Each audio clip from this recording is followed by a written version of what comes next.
Germany's Chancellor says Ukraine's allies have removed all range limits on supplied arms, meaning Ukraine can now start attacking targets inside Russia with their weapons. Russia says the decision is quite dangerous and will be contrary to its efforts to reach a political settlement. And it comes as the tit-for-tat exchange between US President Donald Trump and Russian leader Vladimir Putin appears to be heating up. Dr. Olga Oleinikova is Associate Professor in Politics at UTS and joins us now. Good afternoon, Olga. Good afternoon, Rose. Thanks for having me. Welcome. So what difference will this make to Ukraine's ability to defend itself from attacks by Moscow and also to go on the offensive and strike targets within Russia? Yeah, these new developments show that it's pretty critical to make any type of peace agreements that can be possible, 30 days or, prolonged one. Now, it's critical to make it now because it feels like situation is escalating.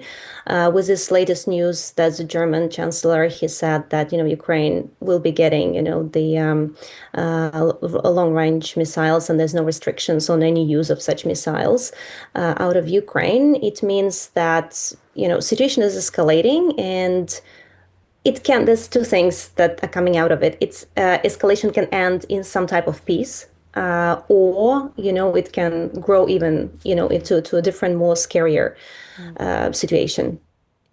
Well, why did the countries, Germany, Britain, France and the US, decide to lift all the restrictions then, Olga, when previously Western leaders have said that increasing the weapons range was too provocative and in danger of escalating the conflict, or was that the idea behind it? Yes, so there's a lot of frustration on the Western side, especially, of course, from Trump. Trump said he will aim and he will try to finish the war within 30 days and 3 months. So there's frustration that things are not moving ahead. Situation between Ukraine and Russia is not getting closer. In the last 3 days, there was the biggest number of drones and other type of missiles that Russia fired to Ukraine. I have family in Kiev and close friends on the front line as well, so I talk to them regularly, and they are saying that this 3 days was really something extraordinary.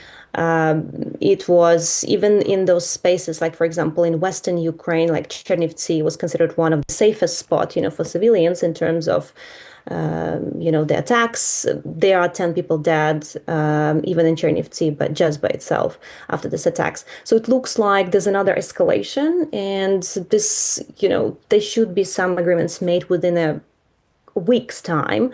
Otherwise, as I said, it can grow into something much more dangerous outside of just Ukraine, Russia territories. Yeah. That being the involvement of other countries. Yeah, that's right. Like open involvement, right? Because there have been involvement on both sides. Sure. With accusations, various parts that support Russia and, again, Ukraine support by the West. So there will be possibly a bigger confrontation if, any type of deals will be reached within weeks. So what do you think of Russia's response to the move of Ukraine's allies to remove all range limits on supplied arms? Russia, the Kremlin has called it quite dangerous and going against its efforts to reach a political settlement. What do you make of that view?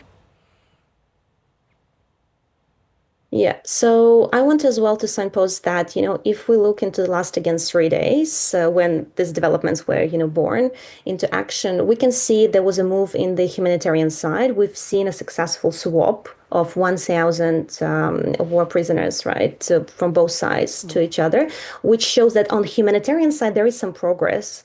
But on the battlefield, it looks like there's more escalation, there's more tension. Ukraine now in this position where, there's exhaustion on the ground. Ukraine needs a break in this, and Russia is just not giving it a go. Plus, we can sense that, we just seen from the Trump's reactions to Putin and as well to Zelensky, we can see that Trump is reaching, his capacity. The U.S. haven't introduced the open sanctions against Russia yet, but we can sense that there'll be possible another wave of the sanctions happening again, along with this announcements of the German chancellor that there's no more restrictions from U.S., from France, and from UK, and from their missile support, right? So there's no restrictions on the use of their support. So we'll just watch the space. We'll see how things are evolving. But I think we're in a very critical moment now, when there is a high chance that some negotiations can be done and some type of peace can be reached, or there can be some very massive escalation. Dr. Olga Oleinikova, thank you so much for talking to us today.